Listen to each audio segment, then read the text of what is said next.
ACT refresher courses to make sure they're doing very well. What we also do at these MME boot camps is we show students what scores you need to get into specific colleges. I would love for students to do well on the Michigan Merit Exam because it's good for Creston. But at the end of the day, we need students to do well on the Michigan Merit Exam because it's good for them.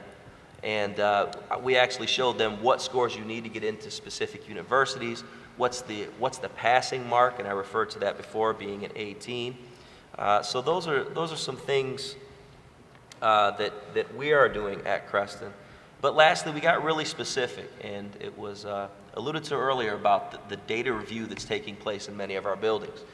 Many of our staff meetings used to deal with operational things, managerial things, and not really much to do with instruction. I think one reason we're seeing many gains at Creston and in our district is that the focus is primarily on instruction. You will not see a principals meeting now where you're talking about the football team. Although we love our football teams, we are talking about instruction and what it will take to get some of our struggling schools to become successful schools. Just real quick, because we drive with the GR Voice Education Symposium, parental involvement. How key was parental involvement in community engagement and some of the improvements that you were able to make over there at Creston? Yeah, absolutely. We have a fairly active PTA at Creston. And when I say active, I mean anywhere from 40 to 50 members. Now, I started to think, boy, those numbers are great. But when you have 900 students in your building, those numbers aren't really that great. So what we need to do as leaders in our buildings, instead of saying, okay, I'm going to have my PTA meeting on a Tuesday evening at 6 o'clock, maybe I need to get creative with my PTA meetings. Maybe I need to hold them in different locations. Maybe I need to hold some during the day because some parents can't make it because of work obligations. So we had some parents who gave some input into this process, who attended PTA meetings, but I think our goal for next year in our building is to do more to get parents involved. Jonathan, could I just add just one thing to that about the 3% list, the 5% list. One of the keys also is that once you make AYP or you have your scores, it's 2 parts the test scores, and then it's 1 part, basically, this is very simple, and 1 part increasing. So if you have years of data where you've been increasing and then you drop, then that could put you on the lowest 5%. So it's not necessarily always that the school has bad test scores. It could be that they had good test scores and then they've let their test scores drop. And that formula is to keep things moving in an upward trajectory and not a downward one. Thank you. Mr. Dadema, what is Triangle Associates and the other public-private partners doing at the Academy for Design and Construction? How are they recruiting mentors and tutors for the students? What role are they playing with the curriculum? And how can this be duplicated at other schools? Well, Triangle Associates was started by my great-grandfather 92 years ago. So Grand Rapids is my home. I'm a product of Coville Elementary School. And for about the last year and a half, it's been my pleasure and honor to be involved with the Academy for Design and Construction. It's Grand Rapids Public Schools' newest center of innovation. And we're just about done with our first freshman class. So I feel like a teacher. I'm excited. Summer break is almost here. We've had tremendous response from the private industry in supporting this program. And the school has been wonderful to work with in terms of allowing us to bring some of our ideas and expertise into the classroom.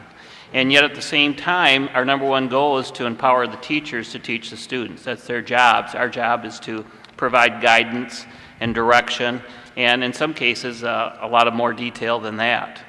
There's really been 10 key areas that private practice has gotten involved.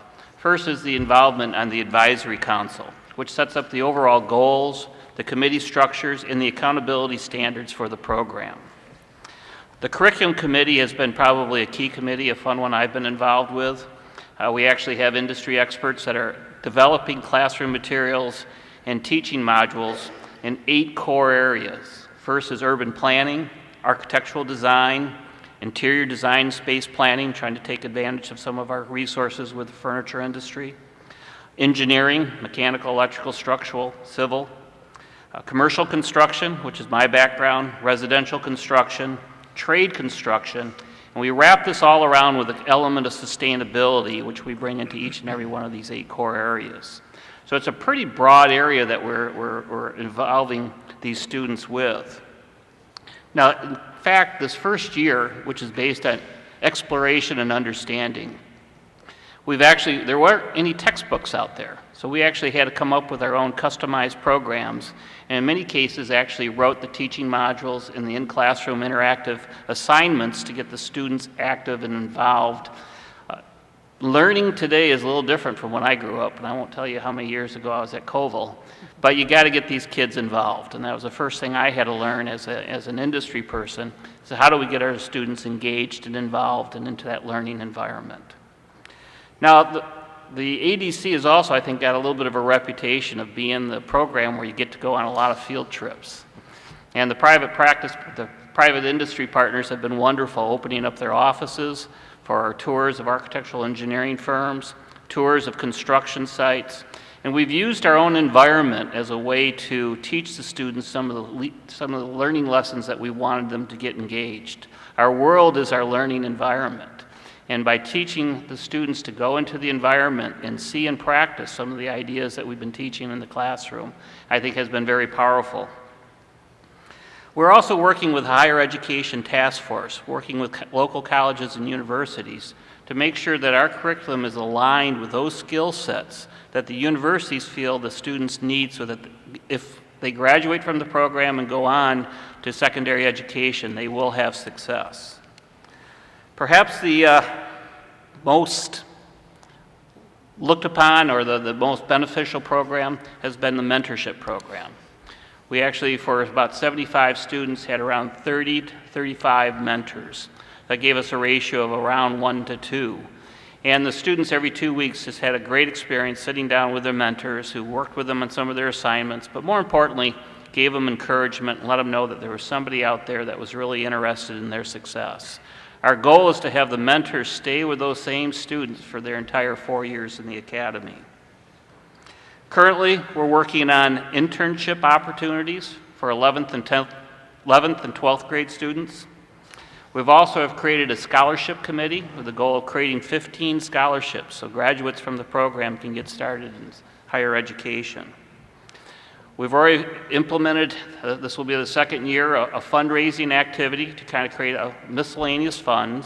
We found this first year that when we asked students to, how to use an architectural scale and an engineering scale, they didn't have any. We had to go to the store and buy them. Or even something as simple as a tape measure. And we gave them assignments where they had to go home and measure things. Many of these students didn't even have a tape measure at home. So these are the type of supplies industry is doing fundraising to help the students by placing some of these necessary tools in their classroom. And the last and probably the most important part is we've been trying to assist the staff in recruitment. Because as many of you know, in the 8th grade, you don't always know where you're going to want to be when you grow up. I'm not sure I know where I want to be when I grow up, but in 8th grade, that's a daunting task. So we've been actually working with the teachers and with the staff, helping them recruit students to the program. Thank you, Mr. Dademan. Thank you for all you're doing for the community. Okay.